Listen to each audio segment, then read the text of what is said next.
Welcome, everyone. I'm Dr. Delisa Fields, and I am so glad you're here with me today as we dive into the multi-tiered system of supports, commonly known as MTSS.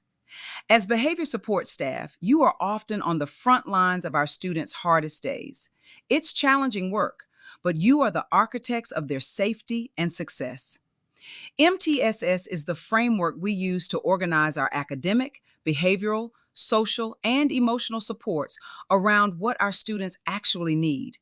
Here is the core truth we have to ground ourselves in. Our goal is never to wait until a student fails.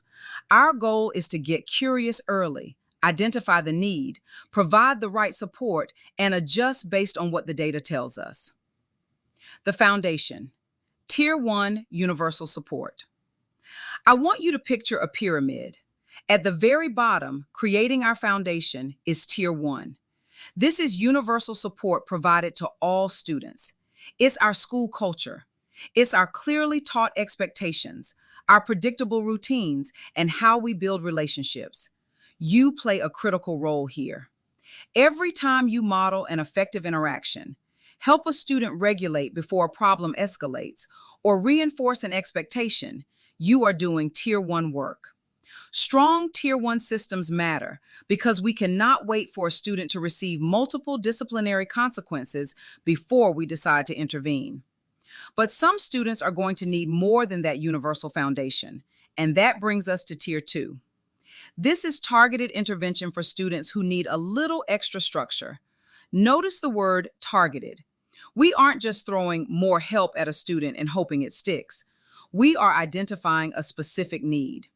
We might use check-in, check-out, where a student connects with a supportive adult to receive feedback throughout the day.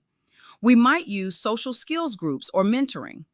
Your role here is to help implement these interventions, reinforce those targeted skills, and communicate what you observe.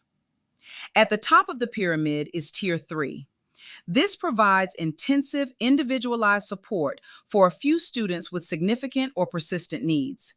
This is where we slow down and look at the function of the behavior through a functional behavioral assessment. What is this behavior trying to communicate? That information helps us build a behavior intervention plan. A strong plan doesn't just tell adults how to react. It identifies prevention strategies, teaches replacement behaviors, and ensures we are consistent. Because you observe students in the environments where the behavior actually happens, your role in implementing these plans is absolutely vital. This brings us to data. We have to move away from statements like, "he is always disruptive," or "nothing works with her." We have to replace our judgment with curiosity. 5 office referrals don't tell us why a behavior is occurring. We need to ask, when is it happening? Where? What happens immediately before it? When you sit at the team table, your observations are gold. But bring objective information, not labels.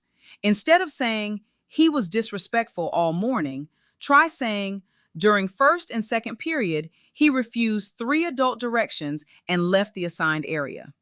That is information we can measure. That is data we can actually use to help him. I want to leave you with this final thought. Tier 1 is for all. Tier 2 is for some. Tier 3 is for a few. These tiers are not labels for our children. They describe the intensity of the support we are providing. Our responsibility is not to ask, "what tier is this child?" Our responsibility is to ask, "what level of support does this student need, and what does our data tell us about whether it's working?" Thank you for being the problem solvers and the steady presence our students need to thrive. Let's get to work.